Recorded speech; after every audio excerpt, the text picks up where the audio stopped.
The ship smelled of rot and despair, and somewhere in the dark belly of it, pressed between bodies that groaned and wept, and sometimes fell silent forever, a young man named Ebo made a decision. He was 17 years old. He had been taken from his village in the Gold Coast region, a place of red earth and palm trees, of his mother's cooking fire and his father's stories told under an enormous sky. He had been seized while returning from the river, with water gods balanced on a wooden yoke, seized by men who smelled of unfamiliar things, iron, sweat, and something chemical he would only later learn to name as greed. He had been marched for days, sold twice, and then pressed into the hold of a ship with 230 others. He had every reason in the world to hate. He could feel it in his chest, the hot, pulsing thing that wanted to be hatred. It was so close to hatred's shape that he nearly mistook it. But as he lay in the dark during the 7th night at sea, listening to a child cry softly nearby, he recognized the feeling for what it was. Grief. Pure, enormous, shapeless grief. And he understood, in the way that young people sometimes understand things all at once and without being taught, that grief and hatred were not the same thing. Grief was honest. Hatred was grief that had curdled, turned inward, become a poison you drank yourself while wishing it on someone else. He chose grief. He didn't know yet what a remarkable choice this was. His new name, given to him before he had even stepped off the dock, was Samuel. The man who gave it to him was named Whitmore Haas, a planter in his late 40s, sunburned and prosperous, who ran 200 acres of indigo and cotton in the Carolina Low Country. Haas was not a sentimental man. He had owned enslaved people his entire adult life, and had built the mental architecture that allowed him to do so without visible distress. A firm belief in a divine order that placed each creature in its proper station, a careful avoidance of certain thoughts, and a preference for efficiency over cruelty, not for moral reasons, but because cruelty was inefficient. He watched the new arrivals being sorted with the detached eye of a man appraising livestock. Most of the newly arrived were hollow-eyed and stumbling. Some were weeping openly. Some had the dangerous look of people who have swallowed their anger so long it has begun to change their features. But one of them, a lean young man with high cheekbones and very still eyes, was doing something Haas could not immediately categorize. He was watching everything, not with the wild terror of a cornered animal, and not with the burning fury Haas had learned to identify and quietly fear. He was watching the way a person watches when they are trying to understand something, as if all of this, the dock, the heat, the chain, the shouting overseer, were a puzzle he intended to solve. Haas made a note to put that one in the house. In the weeks that followed, Ebo, who answered to Samuel when he had to and kept Ebo as a private flame, learned the rhythms of the plantation. He worked hard. He worked not from submission, but from a practical understanding that his body was his only remaining possession, and he would not destroy it through resistance that served no purpose. He watched. He listened. He had always had an ear for language, and English came to him the way music comes to people who are musical, not as foreign noise but as a pattern he could feel his way into. Within 3 months, he could speak it adequately. Within 6, he could speak it well. This alarmed the other enslaved people more than it alarmed Haas at first. They had developed a rich and cautious culture of concealment. Languages within languages, gestures that meant one thing to an overseer and another to a friend. A new man who learned the master's tongue so quickly was either a prodigy or an informant, and until they knew which, they kept their distance. Ibo understood their caution. He did not take it personally. "Why do you smile so much?" demanded a woman named Celia one evening as they sat in the narrow shade of the outbuilding. She had been on this plantation for 11 years. She was formidable and exhausted, and she had no patience for what she considered performance. "I don't smile that much," he said. "More than you should," she said. "More than any of us." He thought about this seriously, the way he thought about everything seriously. "I smile when something is interesting," he said at last, "and many things are interesting." She stared at him. "Boy," she said slowly, "where do you think you are?" "I know where I am," he said. "That doesn't stop things from being interesting." She decided then that he was either very wise or slightly mad, and she reserved judgment. Whitmore Haas was a man who believed he understood people.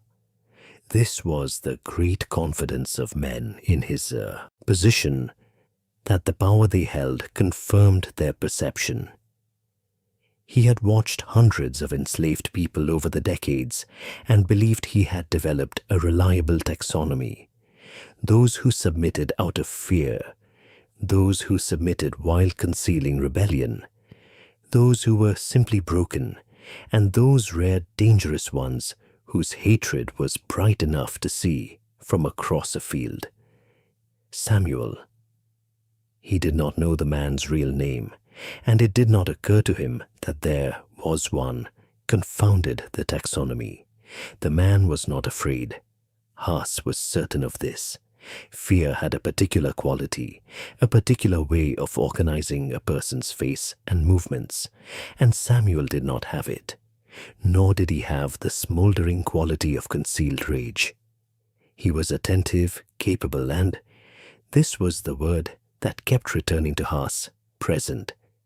He was present in a way that most people, enslaved or free, were not. He did not seem to be somewhere else in his mind while his body performed its tasks. He was simply there, doing the thing, inhabiting the moment. Haas tested him in small ways, the way a man pokes at something unfamiliar to determine whether it will bite. He gave him harder tasks and watched for resentment. He gave him easier tasks and watched for contempt. He spoke to him sharply and watched for flinching. He spoke to him almost as an equal, a thought he would never have articulated, and watched for presumption.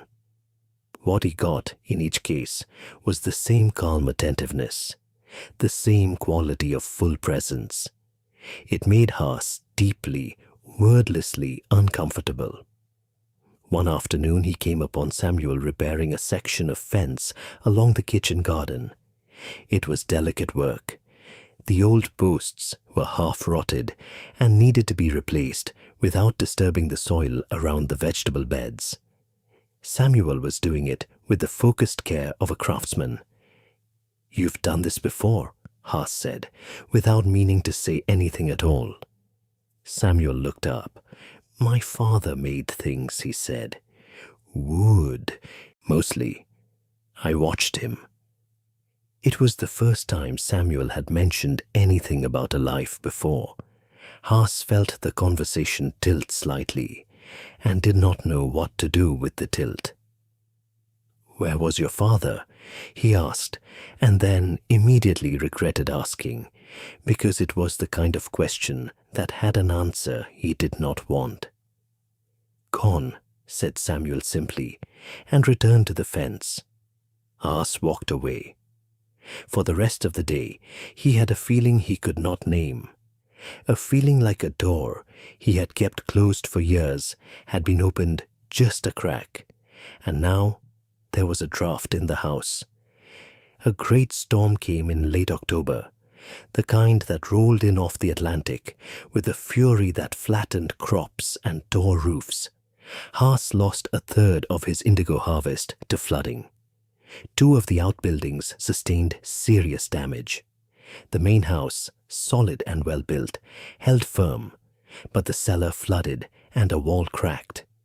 In the aftermath, there was enormous work to be done. Haas was everywhere, directing repairs, his voice sharp and his patience thin. It was during this period that he developed the habit of consulting Samuel, first tentatively and then routinely, not because he thought of Samuel as an advisor, but because Samuel always knew exactly what was happening, what needed to be done first, and how to sequence the work so that nothing got worse while something else was being fixed. The east wall of the tobacco barn needs to be shored before anything else, Samuel said on the second day, when Haas had announced his intention to start repairs on the main house roof. If the east wall goes, the whole structure goes, and then you've lost the barn and everything in it. Haas had opened his mouth to dismiss this, and then stopped. He had looked at the barn, at the ominous lean of the east wall, and understood that Samuel was right.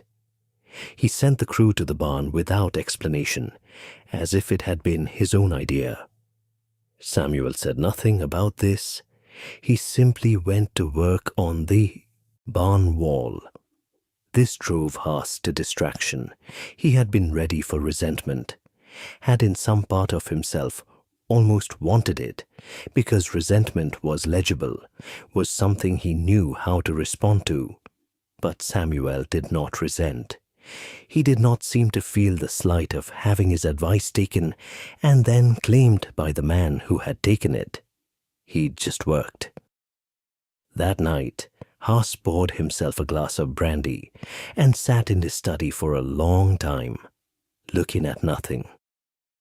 He was 61 years old. He had lived his entire life in a particular story. A story about the natural order, about who was fitted for command and who for labor, about the fundamental differences between categories of people that justified the entire arrangement of his world. He had needed the story.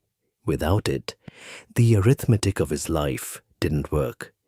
But the story required that Samuel be a certain kind of thing, and Samuel, quietly, persistently, without argument or confrontation, kept being a different kind of thing, entirely. What disturbed Haas most was not the capability. He had encountered capable enslaved people before and had found ways to fit them into the story. What disturbed him was the absence of hatred. He was used to being hated in the abstract, communal way of the oppressor. He knew it was there. He managed it. He took precautions against it. But Samuel seemed not to hate him. And without the hatred to confirm the story's foundations began to feel less solid than he had thought. Winter came. The work slowed. In the long evenings, Haas took to walking the grounds after supper, an old habit. And sometimes his walk took him near the outbuildings, where the enslaved workers gathered around their fires in the last hour before the overseer called lights out. He didn't stop. He wasn't the sort of man who stopped. But one evening, for a reason he never examined, he paused near the fire where Samuel sat alone, cleaning a tool with methodical care. "Don't you hate me?" Haas asked. He had not planned to ask this. The question came out of somewhere below the level of planning, from the part of him that the brandy and the long winter evenings and the crack in the story had gotten into. Samuel looked up. He considered the question with the same honest attention he gave to fences and barn walls and flooding cellars. No, he said. Why not? Haas asked, and his voice, to his own horror, sounded almost like a man asking for help. Samuel was quiet for a moment. When I was taken, he said, I decided that hate was a fire that would burn the person holding it first. I decided to put it down. That sounds like something a preacher would say. Maybe. It's also just true. Haas stood in the cold. You have every reason, he said, not quite able to stop. Yes, Samuel said. I know. Then how? I didn't say I wasn't angry, Samuel said. And for the first time, there was something in his voice that was not calm. Not anger exactly, but the shape anger used to live in. I'm angry every day, but anger can be clean. Hate is different. Hate would make me less than I am. I won't give this. He gestured at the plantation, at all of it. The satisfaction of making me less than I am. Haas had nothing to say to this. He walked back to his house. He sat in his study. He did not pour the brandy. The story didn't collapse all at once. Stories built over a lifetime rarely do. But something had shifted, the way the ground shifts after a flood. The surface looks the same, but underneath, the foundations have moved. Haas began, slowly and without announcement, to change certain practices on the plantation. He ended the most punishing forms of discipline. He paid for the first time small wages to skilled workers. He stopped breaking up families when selling. He told himself these were efficiency measures. He told himself they were humanitarian impulses. He didn't examine them too closely, because examining them meant confronting what they implied about everything that had come before. Celia noticed the changes before anyone else. She was a woman who had learned to notice everything. Something is different, she told Samuel one evening. Yes, he said. Is it you? She asked. He shook his head. Not me. Something in him. I only asked a question by existing. She looked at him for a long time. You could have fought, she said. Some people fight. Some people fight, he agreed. Their way is also true. I don't judge it. Then what is your way? He thought about his father's hands, shaping wood. He thought about his mother's voice, telling him that a person's worth was not a thing that anyone else could determine. He thought about the decision he had made in the dark belly of the ship, 17 years old, pressed between bodies, choosing grief over hatred. My way, he said at last, is to remain entirely myself, to not let them decide what I am, to be so completely a person that the lie they tell about people like me becomes harder and harder to believe, even for them. Celia was quiet for a long time. The fire crackled. Somewhere in the dark, a night bird called. That's a hard way, she said.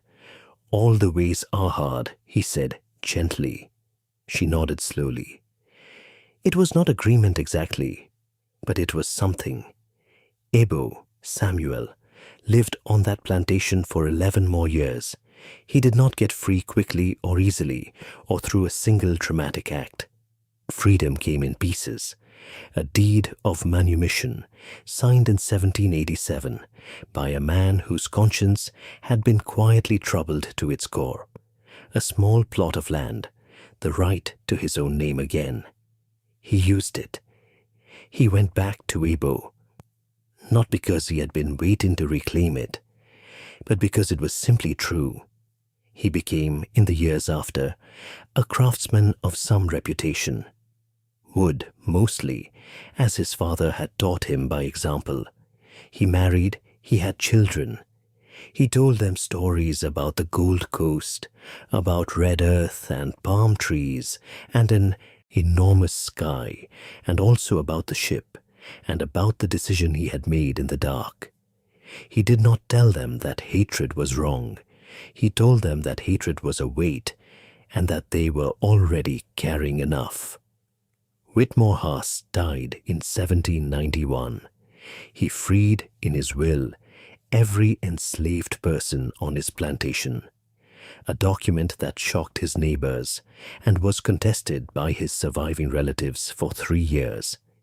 It was an act too late, too small, insufficient by every measure against the magnitude of the wrong.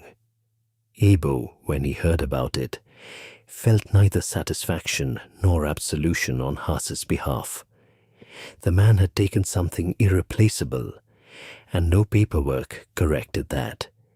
But he noticed, because he noticed everything, that the crack had been there, that the lie had developed a fault line, that a young man's decision, made in a ship's hold with no certainty that it would mean anything, had sent a thread of light through a door that had been very firmly shut. He did not claim this as victory. He knew the difference between a thread of light and a door fully open, but he kept the knowledge of it, held it the way you hold an ember when you have to walk a long way in the dark, and he walked.